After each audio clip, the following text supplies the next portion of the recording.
Mr. President, before coming here, I used to teach a course at the college level on leadership. And at the time, what we tried to do was establish over the term of a semester what were the qualities of good leadership. And one of them was that in any complex job, any difficult job, any challenging job, nobody can do it alone. Nobody can do it alone. And that description certainly applies to our job here in the United States Senate. Complex, challenging, and difficult. And we don't do it alone. In fact, all of us have staff. And we might let the public think that we're doing all these good works on their behalf, but the truth is, we're supported by wonderful people who work long hours, are creative and able, and really enable us to do the people's work to the extent that we are successful. And that's what I want to talk a little bit about today. We don't talk about staff very much, but they're really essential to the operation of this institution, whether it's the people here in this floor who allow us to do our daily work on the floor, whether it's committee staff, or personally, or particularly the personal staff of each senator, both in our home state and here in Washington. I rise today in sadness because this week, or actually the first week in January, marks the end of a 25-year association for myself and my Chief of Staff, Kay Rand. Kay is a young woman from northern Maine, Aroostook County, the most northern part of our state, grew up on a potato farm, learned the value of hard work, went to our public college in the southern part of the state, and she and I have worked together off and on for 25 years. She was my Chief of Staff when I was governor, and she's been my chief here in Washington. Anything I have achieved in my public life has been in many ways attributable to the work of Kay Rand. She meets all those criteria, and I was just sitting down and going through what the list that we used to come up with at the end of each semester about the qualities of leadership: vision, teamwork, empathy, management, communication, optimism, decisive, doing homework, integrity, and character. Staff members are so important to our functioning here. They are, in many ways, our ambassadors. They do research. They give us background. I call them the ball bearings of the legislative process. They allow it to function. And Kay is certainly one of those people. She's a superb manager. She manages not only the office here in Washington, but the staff back in the state, manages personnel matters, encourages, supports, provides empathy and listening, and she does it like no one I have ever met. She also has a vision. She's not just a functionary or somebody who says, well, we're just going to do this, this, and this tomorrow, and we're going to hire this or that person, but she has a vision of public service. She has a vision of what it is we can be and can do as public servants. And she never lets me forget that that's my job, to be a public servant, not simply an office holder. She is a sounding board. She's the person I go to for advice, and she always has good advice. And by the way, one of the things we used to talk about in my classes was, if you have staff or people who work with you who only tell you what you want to hear, that's a disaster for your leadership.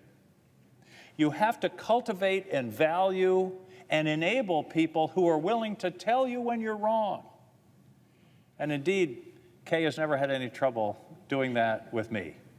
In fact, when we first went in as governor, when I was the first elected governor of Maine, we had the whole staff and cabinet, including myself, do personality tests. You know, what are your strengths and weaknesses? I don't remember too many of the specifics, but I do remember that Kay scored 0 on the respect for authority scale. And I know it was a good scale because the chief of the state police and the head of the adjutant general both scored 100. But that's so important. You have to have somebody that tells you when you're on the wrong track, when you're not following what you said you were going to do, when you're not really thinking about what the proper issues are and what the proportion of those issues. And that's the reason that Kay has been so valuable to me over these 25 years. I could always count on her to tell me the truth. And that is an essential function for someone in a position of that kind of responsibility with a public official. She also is a perennial optimist. And she always, it's amazing, of all the years we've been together, all the discussions we've had, and all the issues we've talked about, I always felt better at the end of a conversation with Kay Rand than I did at the beginning, with one exception. The one exception was when I was in the car driving from Bangor to Augusta when I was governor, and she called me to tell me there was a $75 million shortfall in the state budget because of the recession of 2001.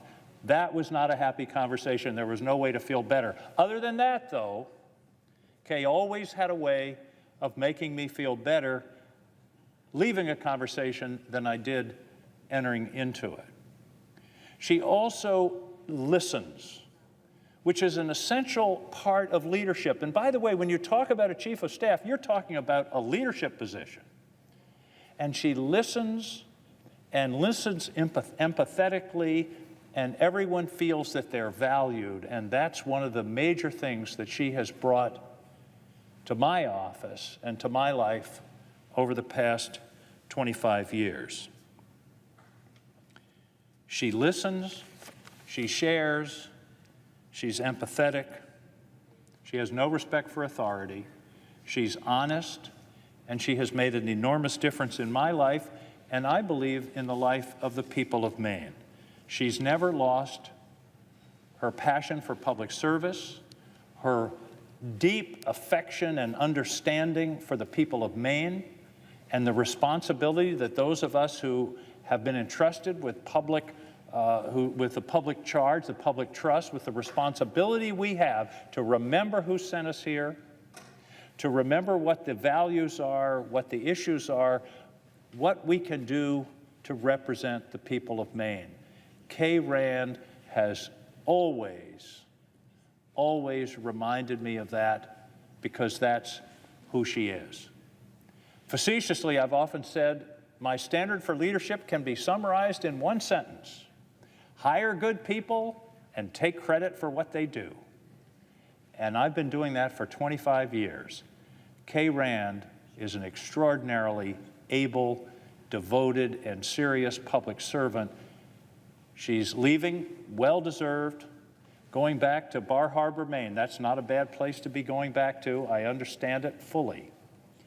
But I just want this Senate to know, and the people of Maine to know, that an important public servant is leaving us, but has left us and left me with an everlasting legacy of leadership, integrity, character.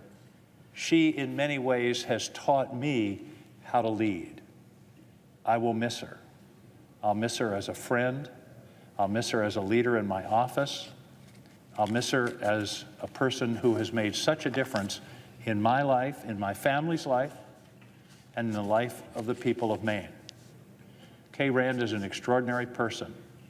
She has done an amazing job for the people of Maine, for the Senate, and for myself. And personally, I'll make it, but it's going to be difficult. It's going to be difficult. Kay Rand is a very special person, as all of us who know her can attest. Mr. President, I yield the floor.